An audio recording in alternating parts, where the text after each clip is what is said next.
हाज़िर नवाज़ा ख़बर शेयर कंदासीं। फराह गोगी जी पीटीआई हुकूमती दौर में कयल करप्शन जी नई कहानी साम्हूं अची वई आहे। अवां खे अपडेट कयो पिया त पीटीआई चेयरमैन जी फ्रंट पर्सन फराह गोगी जे असासन में पीटीआई जे हुकूमती दौर में गैर मामूली वाध थियण जो इंकशाफ थियो आहे। फराह गोगी जे असासन में 2017 खां 2020 ताईं 4 अरब 52 करोड़ रुपयनि जी वाध थी आहे। 2020 में फराह गोगी 95 करोड़ रुपयनि जे असासन खे पाण तस्लीम कयो। फराह गोगी पारां ज़ाहिर न कयल असासा 3 अरब 82 करोड़ रुपयनि जा आहिनि। अवां खे अपडेट कयो पिया रुगो 3 सालनि दौरान ज़ाहिरी असासन दौरान 420 सेकड़ो इज़ाफ़ो थियो आहे। फराह गोगी जे गैर ज़ाहिरी असासन में 15,300 सेकड़ो इज़ाफ़ो थियो। अवां खे ॿुधाई पिया समूरा असासा फराह गोगी जी ज़ाती मिल्कियत आहिनि। तफ़सील मालूम कंदासीं। लाइन ते मौजूद आहे गुलाम रसूल कुबर। जी गुलाम रसूल, अपडेट कजो।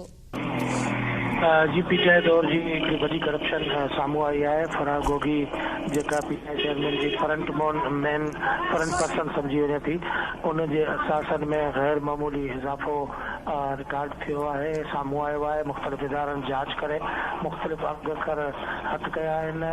5 खां 7 कंपनियूं जेके आहिनि उहे फराह गोगी हलाईंदी हुई, जंहिंजे नतीजे में हुन जेका करप्शन कई आहे उन जा अघकर साम्हूं अची विया आहिनि। फराह गोगी जेका उहो गुज़िरियल 2 सालनि दौरान जेका करप्शन कई आहे उनमें 2017 खां 2020 ताईं 4 अरब 52 करोड़ रुपयनि जो असासन में इज़ाफ़ो थियो आहे। 2020 में फराह गोगी 95 करोड़ रुपयनि जे असासन जी ॻाल्हि तस्लीम कई हुई, पर हाणे संदसि जेका असासा आहिनि उहे 3 अरब 82 करोड़ रुपयनि खां बि मथे जा आहिनि। ऐं उनखां पोइ जेके ज़ाहिरी असासा आहिनि उहे 420 सेकड़ो उनमें इज़ाफ़ो थियो आहे।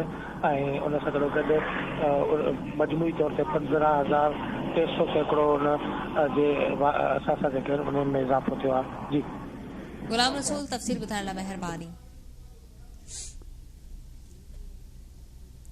फराह गोगी जे असासन में 2017 खां 2020 ताईं जे असासन खे ज़ाहिर कयो वियो। 2020 में फराह गोगी 95 करोड़ रुपयनि जे असासन खे पाण तस्लीम कयो हो।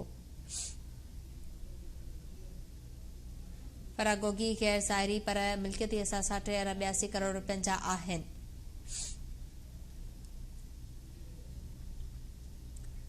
अवां खे ॿुधाई पिया त रुगो 3 सालनि दौरान ज़ाहिरी असासन दौरान 420 सेकड़ो इज़ाफ़ो थियो आहे।